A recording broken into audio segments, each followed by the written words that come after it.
नमस्कार दोस्तों, क्लासेस में आपका स्वागत है। आज हम रीजनिंग का प्रैक्टिस सेट पहला सोल्व करेंगे जो कि आने वाली परीक्षाओं के लिए काफ़ी इंपॉर्टेंट है। यदि आप किसी भी परीक्षा की तैयारी कर रहे हो तो ये प्रैक्टिस सेट आपके लिए काफ़ी इंपॉर्टेंट है, क्योंकि इस प्रैक्टिस सेट में जो प्रश्न पूछे गए हैं उसी टाइप के प्रश्न आपकी परीक्षाओं में पूछे जाएंगे। तो चलिए हम शुरू करते हैं प्रश्न 1 से। हमारा पहला प्रश्न दिया है, प्रश्न कह रहा है कि निम्नलिखित प्रश्न में लुप्त संख्या ज्ञात कीजिए।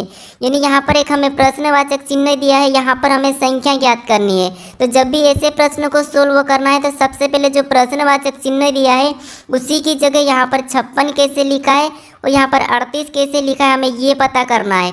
जिस तरीके से यहाँ पर 38 लिखा गया है और यहाँ पर 56 लिखा गया है, सेम उसी तरीके से यहाँ पर संख्या बताना है। तो सबसे पहले हम ये पता करेंगे कि यहाँ पर 38 कैसे लिखा गया है। ठीक है, तो देखिए यहाँ पर हमें साइड में संख्या लिखी है, यहाँ पर 4, 6 और यहाँ पर 9। ठीक है, अगर हम इन सभी को आपस में जोड़ देते हैं, ठीक है, अगर हम सभी को आपस में जोड़ देते हैं तो 4 और 6 10 और 10 में 9 को जोड़ेंगे तो 19, यानी कि सभी को जोड़ने पर यहाँ पर कितना हो रहे हैं, 19 हो रहे हैं। लेकिन यहाँ पर 38 दिया है। ठीक है, यानी अगर हम यहाँ पर 19 का 2 गुना कर देते हैं तो 19 का 2 गुना कितना होता है, 38 होता है। ठीक है, अब 38 यहाँ पर दिया है। अब इसी तरीके से क्या करेंगे, यहाँ पर भी 8 में 9 को जोड़ेंगे। ठीक है, तो 8 में 9 को जोड़ेंगे तो 17 और 17 में 11 को जोड़ेंगे तो यहाँ पर 28 हो जाएंगे। ठीक है, और 28 का भी क्या करना है, हमें 2 गुना करना है।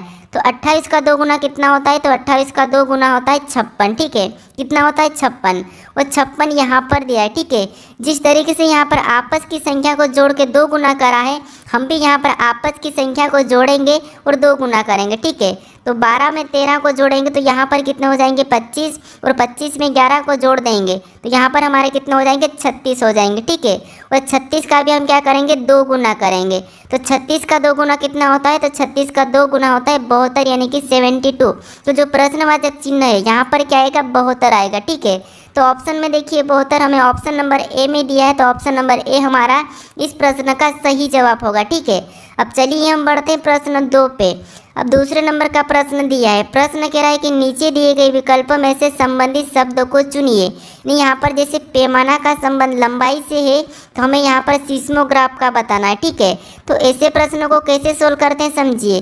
सबसे पहले आपको ये पता करना है कि जो पैमाना लिखा है और उसका संबंध लंबाई से कैसा है, सेम तरीके से यहाँ पर सीस्मोग्राफ का बताना है। ठीक है, तो देखिए यहाँ पर हम क्या करेंगे, जैसे पैमाना से हम क्या करते हैं, लंबाई को नापते हैं। ठीक है, पैमाना से हम लंबाई को नापते हैं, सेम उसी तरह से जो सीस्मोग्राफ है। ठीक है, सीस्मोग्राफ से हम किसे नापते हैं, तो यहाँ पर हम भूकंपों को मापते हैं। ठीक है, किसको मापते हैं, भूकंपों।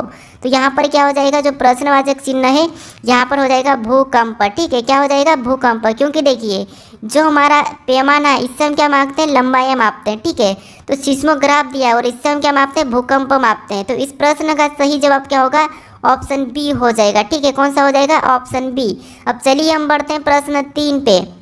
अब तीसरे नंबर का प्रश्न दिया है, प्रश्न कह रहा है कि निम्नलिखित श्रृंखला श्रेणी में असंगत ज्ञात करें। ठीक है, यानी यहाँ पर हमें कुछ संख्या दी है 30, 27, 36, 45 और 72 और प्रश्न कह रहा है कि यहाँ पर हमें क्या करना है, इस श्रृंखला श्रेणी में असंगत ज्ञात करना है। ठीक है, यानी जो कौन सी संख्या है जो अलग है। तो देखिए अगर हम यहाँ पर अंतर देखते तो यहाँ पर देखिए 3 माइनस हो रहा है। ठीक है, देखिए 27 से 36 देखेंगे तो यहाँ पर क्या हो रहा है, +9 हो रहा है। फिर 36 यहाँ पर 36 से 45 देखेंगे तो यहाँ पर देखिए 45 मतलब यहाँ पर 9 प्लस हो रहा है। ठीक है, लेकिन यहाँ पर कुछ ज़्यादा ही संख्या प्लस हो रही है। तो अब क्या करेंगे, देखिए ऐसे में आपको क्या करना है, यहाँ पर ध्यान से देखिए, अगर हम इनको आपस में जोड़ देते हैं 30 और 0 को, यानी कि 30 में यहाँ पर देखिए तो इनको आपस में जोड़ेंगे तो 3। ठीक है, और इनको भी आपस में जोड़ेंगे तो 9। ठीक है, फिर देखिए इनको आपस में जोड़ेंगे तो यहाँ पर भी 9, इनको आपस में जोड़ेंगे तो यहाँ पर भी 9 और इनको आपस में जोड़ेंगे तो यहाँ पर भी 9। हमें क्या पूछा था, असंगत ज्ञात करें। अब असंगत आपको कहाँ पर दिखा, यानी कि कौन सी वाली संख्या अलग हो रही है। तो इनका योग 9 आ रहा है, इनका भी योग 9 आ रहा है, इनका भी योग 9 आ रहा है, इनका भी योग 9 आ रहा है। लेकिन हमारा जो 30 है, ठीक है, इसका योग कितना आ रहा है, 3 आ रहा है। तो इसीलिए हमारा असंगत कौन सा हो जाएगा, 30 हो जाएगा। ऑप्शन में देखेंगे तो ऑप्शन हमारे ए में दिया है, तो ए वाला हमारा सही जवाब होगा। ठीक है, अब चलिए हम बढ़ते हैं प्रश्न 4 पे। अब चौथे नंबर का प्रश्न दिया है, प्रश्न कह रहा है कि यदि यहाँ पर EI, ठीक है, ENCRYPT को किसी कोड में VMXIBKG लिखा जाता है तो ARC को उसी कोड में क्या लिखा जाएगा, ये प्रश्न पूछा है। यानी हमारा ये कोडिंग डिकोडिंग का प्रश्न है। हमें सबसे पहले ये पता करना है कि यहाँ पर ENCRYPT का कोड यहाँ पर VMXIBKG कैसे लिखा है। ठीक है, तो देखिए यहाँ पर अगर हम लेटर एक एक को देखते हैं तो यहाँ पर E से यहाँ पर V को लिखा है, यानी इसका विपरीत है। N से यहाँ पर M को लिखा है, यानी इसका विपरीत है। ठीक है, C से यहाँ पर X को लिखा है तो ये भी इसका विपरीत है। R से यहाँ पर I को लिखा है, ये भी इसका विपरीत है। यहाँ पर देखिए यहाँ पर B लिखा है Y का, वो भी उसका विपरीत है। P से यहाँ पर K लिखा है, ये भी विपरीत है। और T से यहाँ पर G लिखा है, ये भी विपरीत है। यानी कि सभी की सभी लेटर क्या है, एक दूसरे के विपरीत है। अगर आपको विपरीत नहीं पता तो आप क्या करोगे, कॉपी में A से लगा के यहाँ पर ABC ऐसा कुछ लिख के आप क्या करना है, M तक लिखना है। ठीक है, और फिर नीचे से आपको N से लगाकर यहाँ तक आना है, जैसे यहाँ पर Y और Z तक। ठीक है, तो ये आमने सामने जितने भी लेटर रहेंगे वो सभी की सभी एक दूसरे के विपरीत हो जाएंगे। ठीक है, जैसे आपको यहाँ पर मिला है N का यहाँ पर M लिखा है। ठीक है, और यहाँ पर है। ठीक है, तो ये आपको करना है अगर ये आपको याद नहीं है तो। अब देखिए यहाँ पर हम क्या करेंगे, इसका विपरीत बताएंगे। तो A का विपरीत क्या होता है, Z होता है। R का विपरीत क्या होता है, तो R का विपरीत I होता है। और C का विपरीत क्या होता है, तो C का विपरीत होता है X। अब हम ऑप्शन में देखेंगे ZIX, तो हमें ऑप्शन नंबर A में यानी B में दिया है, तो ऑप्शन हमारा B इस प्रश्न का सही जवाब हो जाएगा। ठीक है, अभी तक आप इस चैनल को सब्सक्राइब नहीं करें तो प्लीज़ आप सब्सक्राइब जरूर कर लीजिएगा। अब चलिए हम बढ़ते हैं प्रश्न 5 पे। अब 5वें नंबर का प्रश्न दिया है। प्रश्न कह रहा है कि राजीव दक्षिण दिशा की ओर चल रहा है। ठीक है, वह 2 बार दाईं ओर मुड़ता है और फिर दाईं ओर मुड़ता है। अब वह उसके सम्मुख कौन सी दिशा में, यानी दोस्तों देखिए ये प्रश्न कह रहा है कि राजेश दक्षिण दिशा में चल रहा है। यानी देखिए दिशा में आपको पता होना चाहिए, जैसे दिशा हमारी 4 प्रकार की रहती है, जैसे ऊपर की ओर उत्तर, नीचे दक्षिण और राइट में पूर्व और लेफ्ट में पश्चिम। ठीक है, अब देखिए यहाँ पर प्रश्न कह रहा है कि राजीव दक्षिण दिशा की ओर चल रहा है, तो मान लीजिए यहाँ से राजीव दक्षिण दिशा में चल रहा है। ठीक है, फिर देखिए वह 2 बार दाईं ओर मुड़ता है, यानी दक्षिण दिशा में चलने के बाद 2 बार दाईं ओर, तो एक तो ये पहला दाईं ओर और ये दूसरा दाईं ओर मुड़ा। ठीक है, फिर आगे कहा है कि और फिर दाईं ओर मुड़कर मुड़ता है, मतलब और फिर दाईं ओर मुड़ता है, तो यहाँ से चलने का वापस दाईं ओर इधर जाएगा। ठीक है, तो ये इधर मुड़ चुका। अब देखिए अब उसके सम्मुख कौन सी दिशा में, यानी ये प्रश्न कह रहा है कि अब राजेश का मुख किस दिशा में, तो राजेश अभी इस दिशा में जा रहा है। तो देखिए दिशा देखिए दक्षिण है, फिर इधर गया, फिर इधर गया और इधर वापस जा रहा है, तो ये कौन सी हो जाएगी, पूर्व हो जाएगी। ठीक है, यानी कि राजेश कौन सी दिशा में जा रहा है, पूर्व में जा रहा है। तो ऑप्शन में देखेंगे पूर्व हमारी ऑप्शन सी में दिया है, तो ऑप्शन सी हमारा इस प्रश्न का सही जवाब हो जाएगा। ठीक है, अब चलिए हम बढ़ते प्रश्न 6 पे।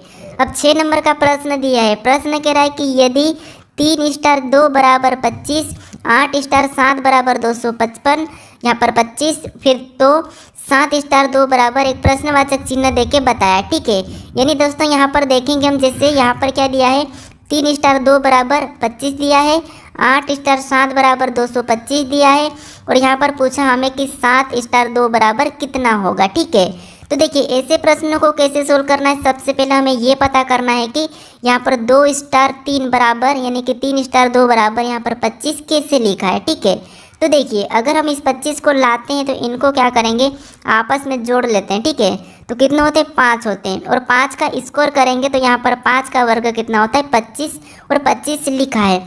इसी तरीके से यहाँ पर भी क्या करेंगे, इन दोनों को जोड़ेंगे तो 8 7 कितने होते हैं, 15 होते हैं। ठीक है, और 15 का भी यहाँ पर वर्ग करेंगे तो 15 का वर्ग 225 यहाँ पर लिखा है। ठीक है, यहाँ पर भी दोनों को जोड़ के उसका वर्ग लिखा है, यहाँ पर भी दोनों को जोड़ के उसका वर्ग लिखा है, तो हम भी क्या करेंगे, इन दोनों को जोड़ेंगे, उसका वर्ग बताएंगे।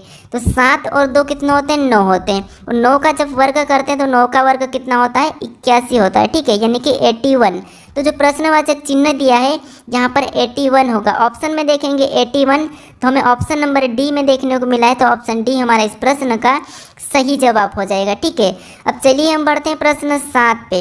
अब 7वें नंबर का प्रश्न दिया है। प्रश्न कह रहा है कि नीचे दी गई श्रृंखला श्रेणी ज्ञात करें, यानी हमें यहाँ पर कुछ संख्या, यानी कि यहाँ पर हमें श्रृंखला श्रेणी दी है। ठीक है, अक्षर की, तो हमें इससे ही ज्ञात करना है। तो देखिए यहाँ पर क्या करना है, जब भी आपको ऐसे प्रश्न मिले हैं परीक्षा में तो आपको करना है एक एक लेटर को देखना है। जैसे यहाँ पर बी के बाद क्या लिखा है, सी, सी के बाद डी, तो अगला क्या आएगा, एफ आएगा। ठीक है, क्या आएगा, एफ। अब देखिए यहाँ पर सी के बाद क्या लिखा है डी, फिर यहाँ पर ई, तो अगला क्या आएगा एफ आएगा। ठीक है, अगला क्या आएगा एफ आएगा।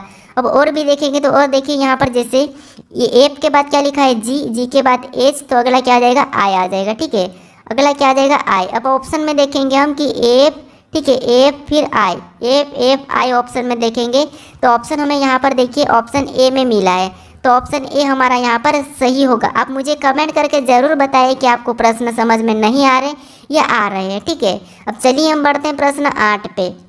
अब 8वें नंबर का प्रश्न दिया है। प्रश्न कह रहा है कि यदि सितंबर का कोट 55 यानी कि सितंबर का मान 55 है और जनवरी का मान 42 है, दिसंबर का मान यहाँ पर 48 है, तो हमें अगस्त का मान क्या होगा ये पूछा है। ठीक है, तो देखिए दोस्तों आपको यहाँ पर ये प्रश्न कठिन लग रहा होगा, लेकिन यहाँ पर ध्यान से देखिए जब भी आपको ऐसे प्रश्न मिले यानी कि ये हमें क्या दिया है सितंबर और यहाँ पर लिखा है 54, अगर हम इनके अंकों के नंबर का योग करेंगे तो हमारे पास 54 से ज़्यादा आएंगे। ठीक है, तो अब क्या करेंगे देखिए जैसे इन यहाँ पर हम क्या करेंगे यहाँ पर अक्षर उनको गिनेंगे, सितंबर के अक्षर को गिनेंगे। जैसे यहाँ पर देखिए 1 2 3 4 5 6 7 8 9, यहाँ पर कितने हैं 9 है। ठीक है, कितने हैं 9 है। अब देखिए हमें क्या यहाँ पर दिया है 54 दिया है, अगर हम 9 का 6 के साथ गुणा करते हैं तो यहाँ पर कितना होते हैं 9 छिंग 54। ठीक है, कितना होते हैं 9 छिंग 54। अब देखिए यहाँ पर 54 दिया है, सेम तरीके से हम जनवरी का गिनेंगे जैसे 1 2 3 4 5 6 7, यहाँ पर क्या दिया है 7 दिया है, और 7 को भी अगर 6 गुना करते हैं तो 7 का 6 यानी कि 7 छंग 42। ठीक है, और 42 भी यहाँ पर जनवरी का कोड दिया है।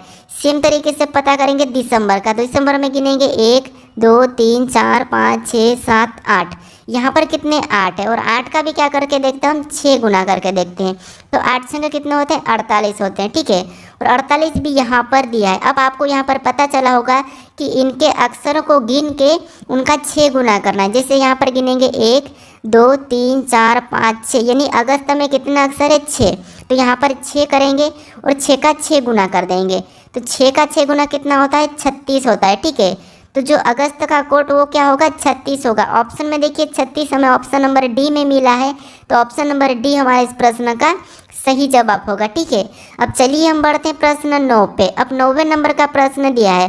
प्रश्न कह रहा है कि निम्नलिखित प्रश्न आकृति का XY रेखा प्रतिबिंब बताइए। यानी दोस्तों इस आकृति का प्रतिबिंब इधर साइड कैसा बनेगा ये हमें पूछा है। ठीक है, तो देखिए यहाँ पर क्या करना है, हमें सबसे पहले ऐसी आकृति मिले तो हमें किसी एक अक्षर को लेके चलना है। जैसे यहाँ पर हम मान लेते हैं जेड को लेते हैं। ठीक है, तो जेड इधर आके कैसा बनेगा, ऐसा उल्टा बन जाएगा। ठीक है, तो हमें उल्टा जेड देखना है, तो यहाँ पर तो एन दिया है मतलब ऑप्शन ए नहीं होगा, यहाँ पर भी एन दिया है उल्टा तो ये भी नहीं होगा, यहाँ पर जेड हमारा सीधा दिया है तो ये भी नहीं होगा। हमें उल्टा जेड सिर्फ कहाँ पर दिया है, तो देखिए यहाँ पर दिया है। ठीक है, क्योंकि तो ये भी तो हमारा सीधा ही जेड, यहाँ पर भी सीधा है और ये उल्टा एन है, तो हमें ऑप्शन नंबर कहाँ पर मिला है डी में मिला है, तो ऑप्शन डी हमारा यहाँ पर सही होगा। ठीक है, इस तरीके से अगर प्रश्न को सोल्व करोगे तो आप कुछ ही सेकंड में सोल्व कर लोगे। अब चलिए हम बढ़ते हैं प्रश्न 10 पे। अब 10वें नंबर का प्रश्न दिया है। प्रश्न कह रहा है कि निम्न आकृति में वृत्तों की संख्या ज्ञात कीजिए। यानी हमें यहाँ पर क्या करना है, वृत्तों की संख्या गिन के बताना है। भले ही प्रश्न आसान है लेकिन फिर भी हमें ध्यान से गिनना चाहिए। जैसे यहाँ पर देखिए गिनेंगे तो 1 फिर 2 3 4 5 6 और ये बड़ा 7। ठीक है, फिर